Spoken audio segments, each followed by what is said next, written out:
총장님 안녕하십니까? 예, 안녕하십니까? 네, 이렇게 총장님을 처음 뵈니 너무 멋지셔서 네. 제 마음이 설레이는데요. 아유, 감사하고 영광입니다. 네. 네, 저희 인천경제TV 인경이가 간다에 네.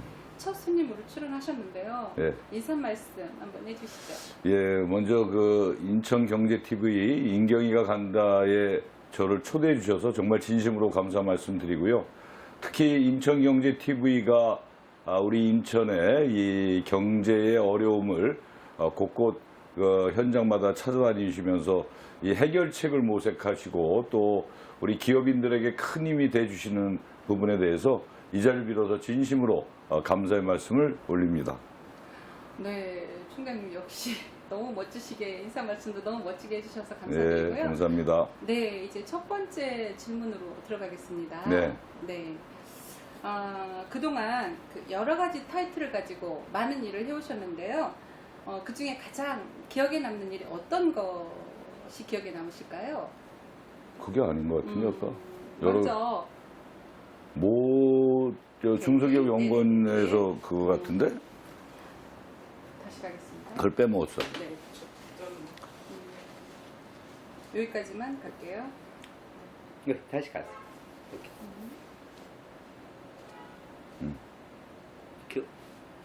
네, 그동안 여러 가지 타이틀을 가지고 많은 일을 해오셨는데요, 총장님. 그 중에 기억에 남는 일들이 아주 많으실 것으로 생각이 되는데요.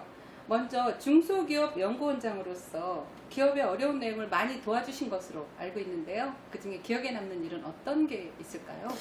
예, 제가 이제 국회의원 하기 전에 2000년도 초에 중소기업 연구원장을 했습니다. 그래서 중소기업 연구원장을 2년 가까이 하고 국회에 들어가서 산업자원위원회에서 활동을 했는데 제가 중소기업 관련 법안만 한 40여 가지를 제 이름으로 대표 발의해서 통과가 됐죠. 그 중에 하나가 중소기업 협동조합 중앙회였었는데 네. 그 이름을 제가 또 바꿨어요. 중소기업 중앙회로. 그리고 그 당시에 중소기업 중앙회장 선거 때 엄청난 금품이 오가고 그랬는데 그걸 제가 법안을 개정을 하면서 우선 대의원 숫자를 늘렸고 네. 또 선거관리위원회 위탁을 해서 중앙회장을 선출하게끔 해서 많은 부분의 선거의 제약 요소를 해소한 것이 저한테는 큰 기억으로 남고 있습니다. 그러시군요. 정말 처음부터 좀 대단하십니다. 네. 인천도시경영연구원은 어떤 곳이고 또 어떤 역할을 하고 계시나요? 예, 인천도시경영연구원은 2008년도 말에 네. 이제 설립을 하게 됐는데요. 네. 이거는 인천시에 등록된 사단법인입니다.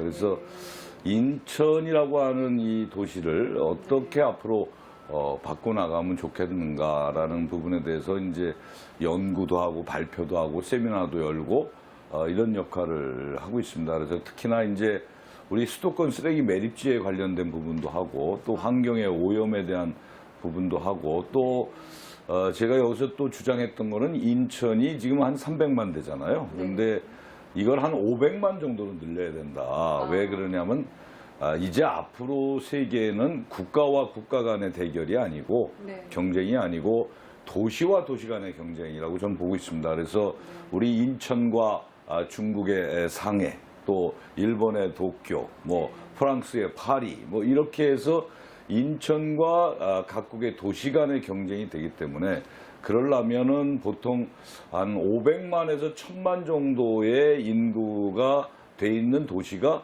아주 잘 살고 굉장히 경제적으로도 활력이 있어요. 그래서 이 또 1000만이 넘어가 버리면 또 비대해져서 도시의 기능을 제대로 잘 못하니까 우리 경기도 같은 경우에는 1300만 가까이 되거든요. 그래서 오히려 경기도의 일부를 떼어서 인천에 붙여서 인천이 300만이 아니라 500만 정도로 가서 자급자족 도시로서의 기능을 해야 우리 한국의 거점 도시로서 역할을 할 수가 있다. 그래서 예를 들면 우리 부천이라든가 시흥이라든가 김포 여기를 인천 인근에 있는 도시를 인천에 편입을 해서 500만의 경쟁력 있는 자급자족 도시로 가자. 이런 걸 이제 도시경영에서 제가 발표도 했고 이런 활동을 합니다. 그래서 제가 여기서 이사장을 맡다가 이제 상임 고문으로 이제 자리를 옮길 예정에 있습니다. 국회 미래연구원 등 정말 엄청난 실적을 거두셨습니다. 이에 대해 말씀해 주십시오.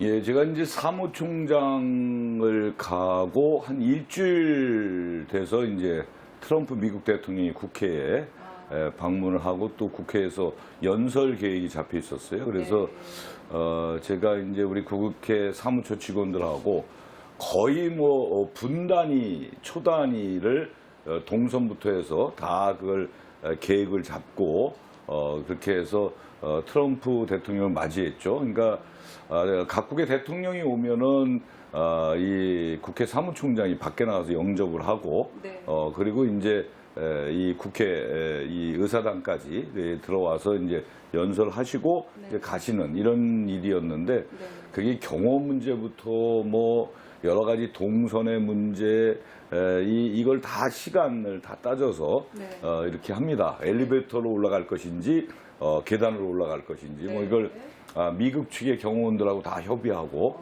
이렇게 해서 하는데 하여튼 그날 일주일 제가 이제 부임해서 일주일 만에 트럼프 대통령이 오셨는데 큰 차질 없이 나름대로는 아주 잘 됐다라는 평가를 받고요. 특히나 이제 이례적인 거는 이 대개 이제 대통령이 국회에서 연설 끝나면 곧바로 가시거든요. 근데 그날은 트럼프 대통령이 이제 본인과 멜라니아 여사와 우리 정세균 국회의장과 저하고 해서 다시 한번 좀 그 얘기 좀 하자. 그래서 이제 연설이 끝난 뒤에 국회의장 영접실에서 약 한 15분 동안 또 같이 환담을 나눈 것이 굉장히 뜻이 깊었던 것 같습니다. 어유 굉장하시군요. 네. 그 국회 근로자 직접 고용은 어떻게? 그거는 이제 그 당시는 박근혜 정부 때인데요. 제가 이제 국회 근로자 직접 고용할 때는 사무총장 전에 정세균 국회의장 비서실장 시절이었습니다. 그때 이제 우리 국회에 있는 미화원 분들이 대개 위탁 고용된 분들이에요. 그래서 간접 고용이죠. 그래서 이걸 이제 직접 고용, 직고용으로 바꾸자. 그래서 우리 정세균 국회의장께서 개원사에서 이 직접 고용을 하겠다라고 아예 약속을 했고요. 그거를 이제 직고용으로 가려고 하는데 그 당시 박근혜 정부는 굉장히 반대를 했죠. 왜냐하면 그 노동 철학이 달라진다. 직고용했을 때는 물론 예산이 더 들어가는 건 아니었어요. 그러니까 예산의 비목만 변경하는 것임에도 불구하고 굉장히 난색을 표명했죠. 그래서 우리 의장님께서 이 기재부총리하고도 얘기를 했고 또 저도 기재부의 이 차관 또 예산실장 뭐 다 얘기를 해도 잘 안 되는 거예요. 그래서 제가 의장님한테 건의를 했죠. 이게 안 되면 우리 예산을 올리지 맙시다. 이거는 이 직접 고용이라고 하는 것은 우리가 당연히 해야 되는 거다. 왜 그러냐면 국회가 있는 한 국회의 청소 미화 이 부분은 안정적 직업으로 가야 됩니다. 이게 무슨 이 들쑥날쑥하는 그런 게 아니라 항상 국회는 깨끗하게 해야 되는 거니까 그래서 직고용으로 반드시 가야 된다는 걸 강조를 했고 그래서 예산을 우리가 안 올리겠다 하니까 그 당시에 이제 기재부 차관 또 예산실장이 그날 이제 예산 올리는 날인데 11시까지 안 된다 그러다가 오후 3시에 이 비목을 변경해서 직고용 체제로 가겠다 해서 그날 8시에 예산이 올라가서 통과된 그런 기억을 하고 있습니다. 그래서 그 뒤에 또 제가 사무총장이 됐을 때는 이제 문재인 정부 때 제가 사무총장을 했는데 그때는 이제 쉽게 됐죠. 그러니까 처음에 저희가 202명을 직고용했고 그 뒤에는 68명을 직고용해서 총 270명을 직고용했는데 그때는 좀 쉽게 직고용을 했습니다. 그래서 굉장히 제가 이 정치를 하면서 보람이 있었던 일 중에 하나다 이렇게 말씀드리고 싶습니다. 그러게요. 정말 대단하십니다. 그 국회 미래연구원에서는 또 어떤 이 국회 미래연구원은 이제 정세균 의장님 전부터 미래연구원을 하려고 했는데 그게 잘 안 됐어요. 네. 이제 각 당의 반대도 있었고, 근데 이게 이제 미래연구원은 뭐냐면 국회가 단기적인 정책 과제나 이 예산만 가지고 움직일 것이 아니고 국회도 중장기적으로 국가의 미래에 대해서 고민도 하고 연구도 하고 계획을 세워야 되겠다. 그래서 국회에도 이런 연구원이 하나 필요하다 해서 이제 시작이 된 거죠. 그래서 이제 미래연구원을 만들기 위해서 제가 국회 운영위원회 소속의 국회의원들을 다 일일이 만나고 설득하고 이렇게 해서 제가 사무총장 때 국회 미래연구원이 이제 통과가 돼서 지금 이제 미래연구원이 잘 운영되고 있습니다. 아이고, 그러시군요. 네. 네. 현재 기업의 체감 경기가 바닥이라고들 얘기들 많이 하시더라고요. 근데 총장님께서는 이를 해결하기 위한 방안으로 어떤 것이 있다고 생각하십니까? 예, 우선 이제 제가 우리 대한민국 경제를 들여다보면 그 일본이 92년도부터 이제 GDP 3만 불 시대를 가고 있는데 아직도 3만 불 시대에 있거든요. 그러니까 그 얘기는 뭐냐면 일본 경제가 20년 이상을 거의 뭐 정체하다시피 하고 있는 굉장히 어려운 여건 속에 있어요. 그러니까 우리 경제도 보면 우리 대한민국 경제 성장률을 보면 이제 역대 정권을 보면은 계속 떨어지고 있는 추세예요. 이 경제 성장률이. 그러니까 경제의 구조의 문제가 굉장히 전 중요하다. 그러니까 그동안에 대한민국이 수출 지향적으로 갔다면 이제는 내수를 안 들여다볼 수가 없는 그런 상황이거든요. 중국하고의 관계도 그렇고 일본하고의 관계도 그렇고 중국 같은 경우는 우리가 많이 수출을 했는데 이제 자기들도 기술 선진화가 되면서 수입이 줄게 되는 거 아니겠어요? 그래서 저는 우리 대한민국 경제의 구조를 잘 살펴야 된다. 그러려면 이제 그 내수 경제도 우리가 관심을 가져야 되고 또 그렇게 가야 된다라고 보는데 세계 경제 대국들을 보면은 10위권 안에 있는 나라를 보면 보통의 인구가 8천만 이상이 돼요. 그래서 우리나라 5천만, 북한 3천만.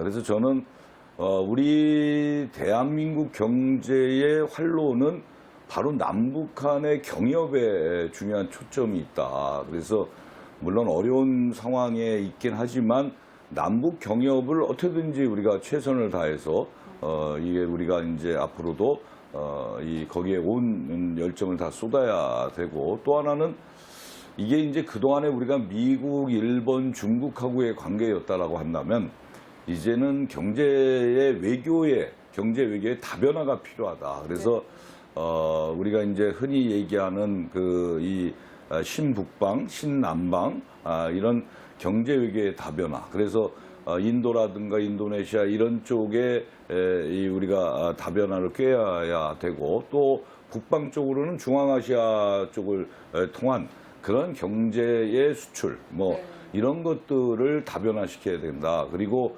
우리 내부에 들여다보면은 제가 이제 지역에 골목골목 다녀보면 정말 힘들어 하거든요. 이 소기업 소상공인 특히 자영업자 하시는 분들이 굉장히 힘들어 하는데 정부 정책도 그야말로 현장의 목소리를 제대로 들여다보는 그래서 현장의 애로사항을 실질적으로 지원할 수 있는 그런 대책 마련이 굉장히 시급하다 이렇게 생각을 합니다. 네, 그래서 이제 우리나라가 이제 내수 경제를 진작하는 이런 방법으로 가야 되고 우리가 일본은 그렇게 되기 어렵지만 우리는 아직도 이 팽창 경제를 할 수 있는 틀이 있습니다. 그게 바로 이 북한하고의 남북 경협을 통해서 이 북한하고의 경제 구조의 틀을 다시 짠다면 저는 우리 대한민국 경제의 활성화를 얼마든지 꾀할 수 있다 이렇게 생각을 하고 있습니다. 그리고 우리 정부도 그동안에 이제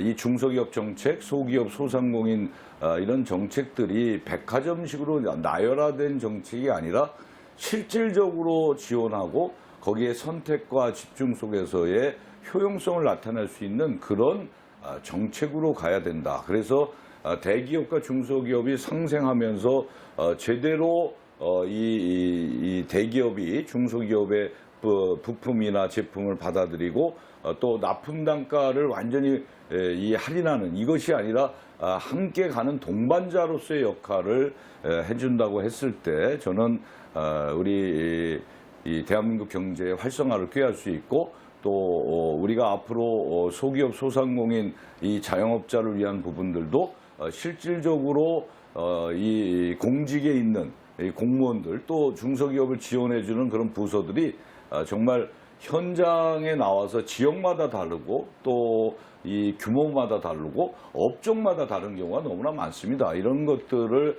체계화시켜서 제대로 지원해 줬을 때 저는 우리 이 지역의 상권과 또 중소기업이 활성화할 수 있는 그런 이 경제의 틀을 만들 수 있다 이렇게 생각합니다.